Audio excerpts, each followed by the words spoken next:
I'm Stephanie Gaskill. I'm a graduate student at UNC Chapel Hill, and I'm here to speak on behalf of the Sanitation too.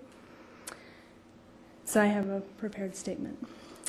One of the most basic lessons I've learned as a historian is that the conditions in which we live are rarely the result of vague, inexplicable forces beyond our control.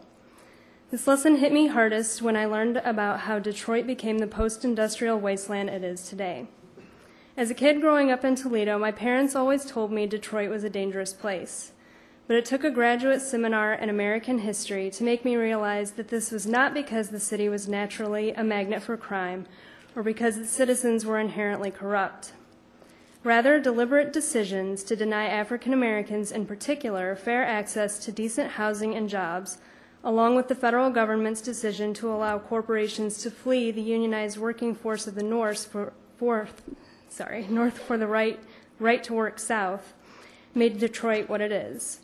Wealthy whites could flee the dying city, leaving blacks behind with low-paying jobs, a fast-increasing need for services, and an ever-decreasing tax base. Racism and corporate greed at their best.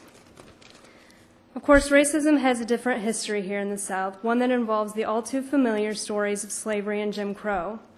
But in many ways, the story here in Chapel Hill is not fundamentally different than that of Detroit. As seen in the case of Mr. Clyde Clark and Reverend Kerry Bigelow, racist laws like North Carolina's Jim Crow era 95-98 have resulted in the de facto criminalization of workers' inherent right to unionize and collectively bargain. This far from colorblind law created an environment in which these men could be fired because they complained about racist and unsafe working conditions and sought to unionize. Similarly, efforts to redevelop historically black neighborhoods in Chapel Hill are resulting in the systematic removal of the town's African American citizens. Granted, the situation is different than that in Detroit. Instead of allowing corporations to flee unionization, North Carolina legislators simply deny their workers the right to collectively bargain in the first place. And instead of abandoning its African American citizens, Chapel Hill is simply pushing them out to solve its race problem. But in the end, the results are the same. A segment of our population is unjustly denied fair access to decent jobs and housing. The good news about my history lesson is that it means that these problems are not beyond our control. These conditions have been created by human decision and can be fixed by human decision. You've already taken a step in the right direction by supporting the right to collectively bargain and to consider the Sanitation 2 case. I urge you to keep making right decisions by translating these words into action.